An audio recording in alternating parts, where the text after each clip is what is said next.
Voilà bien longtemps que les dirigeants ne se mettent plus en scène pour se faire vacciner. Il y a un mois pourtant, le président Lula, 77 ans, recevait sa 5e injection anti-Covid en public, recommandation à l'appui. Il ne faut pas accorder de crédit au négationnisme, à ces bêtises qui sont dites contre le vaccin. Même si vous ne voulez pas vous faire vacciner, vous avez l'obligation d'emmener vos enfants et vos parents. Car au Brésil, il y a un passif à gérer. Jair Bolsonaro, son prédécesseur, a nié la pandémie. Il circule sans masque au milieu de la foule, dénigre le vaccin qu'il présente comme dangereux, refuse de mettre en place confinement et vaccination au plan fédéral. La vaccination commence ainsi avec 6 mois de retard au Brésil sur la plupart des pays occidentaux. Les hôpitaux sont débordés, les morts s'ajoutent aux morts.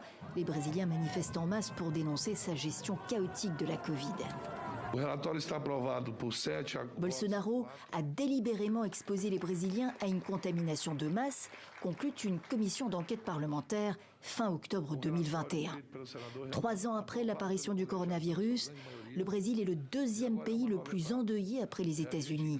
Le cap des 700 000 morts a été franchi, selon le ministère brésilien de la Santé, contre plus d'1 million de morts aux États-Unis, selon l'OMS.